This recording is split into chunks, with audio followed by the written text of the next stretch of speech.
morning and welcome to NetworkMarketingPro.com. My name is Eric Worre and I'm here with a very good friend, Mr. Chris Widener. Chris, how you doing? Hey, thanks for having me. He is a kind of a supporter and an advocate for everybody that's involved in the network marketing profession, as well as a best-selling author. Why don't you name some of the books that you've written? Yep, best-selling book was The Angel Inside. Yep. Got to #2 on the Wall Street Journal, #7 on the New York Times. So Nice. pretty proud of that. Last book was called The Art of Influence, Becoming a Person Others Want to Follow. Right, awesome. And you've done some stuff with the Jim Rohn stuff, and you're looking to follow up with that? Yep, we wrote a book together called 12 Pillars, which is based on the information that Jim Rohn one-year program that I wrote with Jim. And we decided to come out with this book called 12 Pillars, and it sold very, very well, still does. And so now we've got a follow-up. So, the books that I write are fiction, little parables. And so we're taking the main character who had learned all the lessons in 12 Pillars, and we jumped him forward 30 years. Nice. And so what did he become, and what other lessons did he learn? So, yeah. What was it like working with Jim Rohn? Jim's an amazing guy. I've been so fortunate to work with a number of different, what we call legends. I had a TV show with Zig Ziglar, and got to co-write this book with Jim Rohn, and it's really pretty amazing when you look at these long careers. Mm-hmm. Anybody can blow up and get big for a couple of years, but the thing that I really appreciate about people like Jim and Zig is the longevity that they had. In fact, the subtitle of my new book, above all else, and subtitle is the most important lesson for achieving, sustaining, and enjoying success. Mm. Lots of people can achieve success, but the real secret is how do you sustain it and enjoy it at the same time. So that's the thing that I most appreciate about a guy like Jim. Doing it for 40 years, never having these big failures that took him out of the game, lives what he talks about. And so as a young guy coming up, you look at that, and I've done a lot of work with Jim, so people will say, are they sort of grooming you to be the next Jim Rohn? And I would say, well, number one, nobody's ever going to be nobody's ever going to be the next Jim Rohn. But if you give me 40 years, I'd love to be mentioned in the same breath with you. Yeah, wouldn't that be something? And that's what, we see speakers all the time. They come and they go. And for me, the goal for my life is to live it like guys like Jim and Zig and Charlie Tremendous Jones, mm-hmm. and people who've been able to sustain their success and finish well. Yeah, that's great. Well, let's talk. Our audience is interested in the network marketing profession. Yeah. They're interested in being able to learn information that will help further their careers, be able to develop their skills. Mm-hmm. What we were talking in the elevator on the way up to sit down here. Yeah. Why don't you share with them and share with me what we were talking about? The different kinds of income. What makes network marketing so special? Yeah, it's important, I think, for people to understand what they've gotten themselves involved in. Because a lot of times people will join network marketing and they kind of get that, whoa, I can make a lot of money with not so much work, but they don't really understand the financial stuff beneath it, the foundation of it. So I ended up doing a little program called the Invisible Profit System, which is sort of just a third-party, independent, I have no skin in the game, just to look at the lay of the land. And one of the things, it comes really from Jim Rohn's old saying, profits are better than wages. And it got me to start thinking about how there's really only two economic systems that you can be under. You can either be in a wage system, where you're working for someone else, or you can be in the profit system, where you're working for yourself and you're earning the profits of it. And most people go into the wage system. In fact, what do your parents tell you to do? When you get out of high school, you're supposed to do what? Go to college and get a job. That's what everybody tells their kids, right? So we've sort of ingrained it. Go to college, get a job. And so we put most people into the wage system. And one of the things that's interesting, when you look at the wage system, millions and millions of people are in it. It's great if that's what you want to do. It's the backbone of society. They're terrific, wonderful, loving, kind, great people. But if you want financial success, you have to understand you can't get financial success in the wage system. Unless, here's my parentheses, unless you're part of three particular professions. There's only three professions, and if you think of another one, tell me. But at this point, I've only come up with three where you can actually get rich in a wage system. One is professional athletes. Okay, so professional athletes are working in a wage system. happens to be an extraordinarily enormous wage system, but they play for a season, they get $9 million. Mm-hmm. They play a game, they get $45,000. You know, they're still trading time for money. There's no, if they stop playing, they don't keep getting paid. Right. Okay, so they're in a wage system. The second that I found is entertainers, and really it's only the highest paid entertainers, but Jim Carrey, Tom Cruise, if they do a movie, they'll give them 6 weeks, they get $20 million, still trading time for money. And then the third one is the upper echelon of Fortune 500 companies, C-level Fortune 500 companies. But what's interesting about that is that even at that level, you know, they're making a great income, a great wage, $300,000, $400,000, $500,000, $600,000 a year, something like that. But people watching, they might say, well, wait a minute, I just read in the paper that Joe Schmo, CEO of XYZ Corporation, made $30 million last year. Well, here's the problem. That $30 million wasn't wage. Most of it was ownership. So they're still making a great wage, $300,000, $400,000, $500,000, $600,000. Some will get $1 million, but most of their stuff is put into the profit portion of it.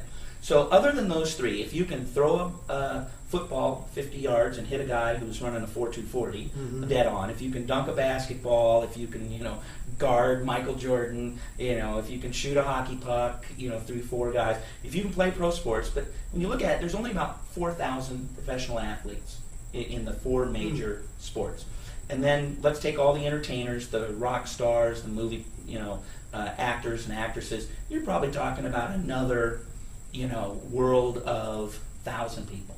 And then you take the C-level of Fortune 500, there's usually 3 or 4, we'll call it 4, of Fortune 500, that's 2,000 more. So you're talking about a population of 7,000 to 10,000 people out of a population of 320 million. Just here in the United States. Just here in the United States, let alone worldwide. So the chances of you making and gaining wealth in the wage system is virtually nil. If you want to be in the wage system and live, you know, paycheck to paycheck, that's great, no problem. But here's the problem. You ask most people, would you like to be rich? Yeah, I'd love to be rich. Would you like to be financially independent? Yeah, I'd love to be financially independent. Well, they're still in the wage system. It's like in Seattle, it's like me saying I want to go to New York, but getting on I-5 South. I end up, it's not bad to be on I-5 South, but I'm ended up in San Diego, not New York. And so, do you want to go to New York? Yeah, I want to go to New York. Well, you're on I-5 South. You have to get on I-90 East to start moving that way. And a lot of people just don't understand that. You can't get wealthy, gain long-term wealth. So you got to get into the profit system. You have to somehow make profits. You have to take ownership. And most people stay in the wage system because it's low risk. They think. Yeah. Well, yeah. I mean, you know, if you go to college and you get a degree, you know, it's like Jim Rohn always says, formal education will make you a living. And that's true. Get a formal education. You'll always make a living. You know, you'll always be able to. You might get a little behind on your credit cards. You might not be able to live in the house you want to, but you know, if you're relatively talented, you'll always make a living. So it's low risk, but it's also low reward. Right. So the vast majority of millionaires in America are independent business owners, and so the reason there's so few of them is because it's high risk, high reward. So the first profit system that we talk about is the traditional profit system. And that's where the bulk of America's millionaires are. You read a book like Millionaire Next Door or something, they own a string of dry cleaners, or they own a couple successful restaurants. But the downside to the traditional profit system is that it's enormous risk. If you want to open a restaurant, it's going to cost you a lot of money. A lot of people don't. In fact, I have a friend who he owns an IHOP, International House Pancakes. And he clears $250,000 a year. That's his salary. I mean, that's his profit off of this IHOP. But he paid $1 million for it. Well, the vast majority of people do not have $1 million to sink into it. So there's this high threshold for getting into it. If you can get into it, it's great. Kick off $250 a year, you know. So if I were going to start a traditional business, I'd probably go the route of a franchise. You know, because it's turnkey, they do a lot of the, you know, you get to take their colors and they're sharing their advertising. Let's take a Subway sandwich shop. It's going to cost you $250,000 just to become their franchisee. Then you have to go out and you have to get the real estate. You have to, you know, all the stuff that goes into starting a traditional business. All the way down to you got to buy the ovens and the chairs, and down to you got to hire employees and get a business like all that stuff wrapped up in a traditional business. But you could make a lot of great money for it. Now, the best thing that can happen to you in a traditional business is you're successful at it, and what do? You want to expand. But that's also the downside. Because what do you have to do to expand? You got to go to the next town. You got to rent some more space. You got to hire more employees. You got to pay another. They probably give you a discount if you're going in for your second franchisee thing. But all of a sudden, it's still high risk, potentially high reward, but still high risk. So I started thinking, okay, is there something that combines the low risk, high reward? And it's what we call the leverage profit system, leveraging. Now, I'm not in network marketing, but I also live on a leveraged. I actually have a mixture of wage-based and leverage-based. Right, sure. So when I show up to speak, someone pays me X amount of dollars, and I'm trading time for money. But I've also built, as a significant portion of my business, where I leverage that through products and books and royalties. I write a book once, I get paid on it forever. I do an audio program once, I get paid on it forever. So it's leveraging, so you're not trading time for money. In fact, really, one of the main reasons, other than helping people to go out and speak, is to drive the leverage part of your business. Mm-hmm, mm-hmm. So I understand the leverage part, and that's what network marketing really is. It's leveraging. How can I do something once and get paid on it as it begins to spread more and more and more and building a network? You're getting paid for marketing through a network. And so now people are starting to go, oh, yeah, that's the difference. I'm trading time for money, and most of the time, not much money.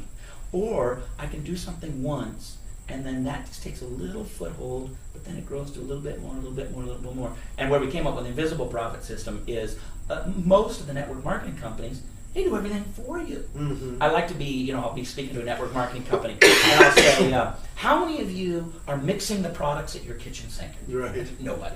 Right. How many of you did the last brochure for you? Nobody.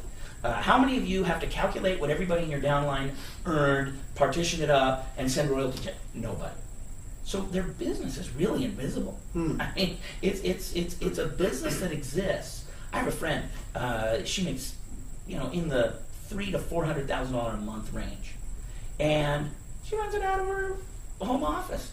And her admin lives up north, and it's amazing. When you start looking at the volume that she does, some $700 million a year in her group. Well, if you were going to start a traditional manufacturing company that did $700 million a year, what would it take? No one could do it. And yet she's a former swim coach. And, it's just, it's really amazing. She got into network marketing, built that business, and has done phenomenal with it. And so that's the thing, the fundamental thing that people need to understand. Am I going to be in the wage system, or am I going to be in the profit system? And then understanding the benefit of what they're involved with network marketing. They have the low risk. What's it cost to get into most network markets? Some of them you get in for $29 up to $1,000, $1,500, something like that. Versus $250,000 for a franchise fee, signing your name to a lease on a spot that's going to cost you $5,000 a month for 3 years with a personal guarantee. All of a sudden you kind of go, wow. But you can earn a tremendous amount of residual income if you give it enough time, to let it go. It's funny when you think about a traditional business. If you were to open up a Subway sandwich shop, after 6 months you wouldn't say, I'm going to quit because nobody likes ham and cheese. You wouldn't do it. And yet, in network marketing, a lot of times people quit. They quit before payday. They quit partly because the strength is also the weakness. It takes so little to get in, it also takes so little to get out. Mm-hmm. And if they just stick around long enough and understand the nature of the leveraged part, that it's not something you're going to come out and make $10,000 a month right away. Some people do. You and I have met them, but they're the exception, not the rule. But I did a research project about 5 years ago with a bunch of 7 or 8 network marketing professionals, all the top 10 income earners. The least amount that any of them made was $80,000 a month, and the highest was about $400,000 a month. Now, what was interesting was that the one who made the $400,000, she was in the business 21 years, and she made the most, and she was the longest of any. The one who made the $80,000 was the guy out of all of them that had been in the least amount of time. So you can really see this time frame aspect of it, where it just doubles and doubles. It's the law of compound interest. What else did you learn from that little case study? It was funny. I asked. It was specifically designed. I said, "What would you tell people who are just getting started?" And we had men, women, as old as 50, as young as 32, and a couple things that I always remembered from them. One guy said, he's 32. And at the time, he was making about 80 grand a month. He was my youngest guy and the least amount of money per month. And he said, Chris, tell them not to quit. And I said, okay, what's behind that? He said, when I had been in the business for 3 years, I did not have one single person in my downline. And he said, not only did I not have anyone in my downline, I had never had anyone in my downline. He had never in 3 years signed anybody up. But he said, I believed in the company, I believed in the products, and I believed in the theory of network marketing. So he stayed with it. At the end of 5 years, he was making 20 grand a month. And at the end of 7 years, when I was doing this project, he was making about 80 grand a month. And now he's up into the 6 figures per month. But he said, tell him not to quit. And it reminds me, I always give Tony Robbins the credit for it. I don't know if he's the first one to say it. But he always says most people overestimate what they can do in a year and they underestimate what they can do in 10 years. And so I love that for network marketers because, you know, what percentage of people quit? Some people always throw the number 90%. They quit in the first year because they overestimated what they could do in a year. If they'd stick it out the next 9, they will have underestimated. You know, because they think, well, I'm going to make 10 grand a month. And at the end of a year, they're making 600 a month. And well, these people lied to me and they told me, blah, blah, blah. And all they wanted to make was 10 grand a month. But if they'd stick it out the next 9 years, they'd be making 100 grand a month. They will have underestimated if they would allow this thing to grow organically, which is the philosophy behind a leveraged profit system. Yeah. And so don't quit was the one. And the other thing that I'm always reminded of is to just keep it simple. I asked this gal one time, I said, she's a big network marketer, and I said, what would you do if they stripped you of your business, said, you know what, we've got this new rule. Once you're making this much money, got to start all over again. And she said, no problem.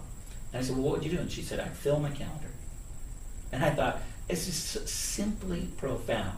Everybody's running around doing all these different things, trying to figure it out. And the person who succeeded the most, she said, oh, I know what I do. I just fill my calendar.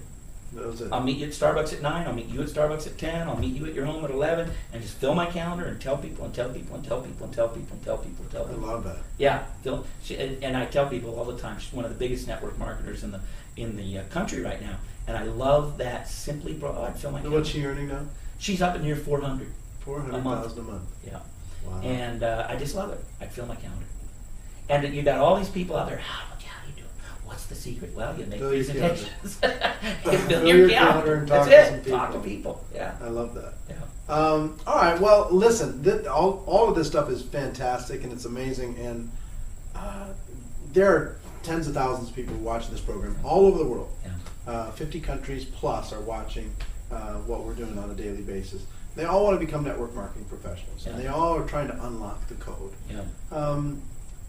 Do you have any particular message that you're kind of known for that would be valuable to them? Yep. And if you do, you know, look into the camera and give it to them, would you? Yep. So first of all, I want to say, especially the people who are watching outside the U.S., I'm really amazed at the opportunity that you have and excited for you to be able to take capitalism and bring it into your own life and take control of your own life, take charge of your destiny, gain financial freedom, time freedom for yourself and for your family and for generations to come. So you have a special place in my heart. Everybody in America, love you, but I feel a special place in my heart for people outside the U.S. who are building their own businesses. It's exciting to see what you can participate in. In terms of sort of my special message, one of the things that I talk about a lot is winning with influence. How do you win at life? By becoming an influential person. And influence, typically people think, what do I need to do to this other person to get them to come over to my side? And so influence is sort of persuasion based. What do I need to do to you to get you to believe what I believe? And what I like to do is sort of flip it upside down. Instead of saying, what do I need to do to them to get them to believe, I say, what do I need to do to myself? How do I transform myself so that other people view me with trust, respect, and admiration? How do I get it so that I've developed myself into the type of person that other people want to do business with me? And that's the key to it, is working on yourself. Jim Rohn has always said for years and years, work harder on yourself than you do on your job. Now some people go, whoopee, I don't have to work hard on my job. No, you have to work hard on your job. You have to work hard on your business. Just work harder on yourself than you do on your job. Work hard on building your business, but work harder on yourself, because who you become is far more important than what you do. And here's why. Who we are drives what we do. What we do stems from how we think. and what's in our heart. And so working on our internal aspects, becoming a person of integrity, becoming a person with a positive, optimistic attitude, becoming a person who's servant-hearted. I love the old quote from Zig Ziglar. It's one of his most famous quotes. You can have anything you want in life if you just help enough other people get what they want out of life. And that's having a servant heart. That's an issue of the heart. And becoming a person who has high standards of excellence for themselves. Everything from the way we dress, the way we communicate, to the way we handle ourselves, all those kinds of things. Becoming a person other people want to do business with. It's a lot easier to influence someone when they want to be influenced, when they want to follow you, when they want to do business with you, when they want to buy from you. And so that's really an issue that we control ourselves. We can't control other people. We can only control ourselves. And if we make ourselves into the type of people other people trust, respect, and admire, then it makes building a business a lot easier.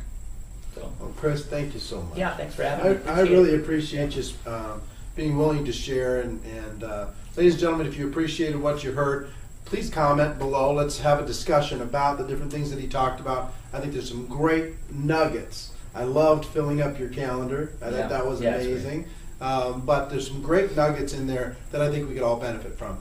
So let me close by saying this. Ladies and gentlemen, my hope for you is that you choose to become a network marketing professional, that you decide to go pro. And if you do, then you can be the change, we can be the change that our great profession is looking for. So I hope you enjoyed this. Chris, thanks again. Yeah. Ladies and gentlemen, we'll see you next time. Bye-bye.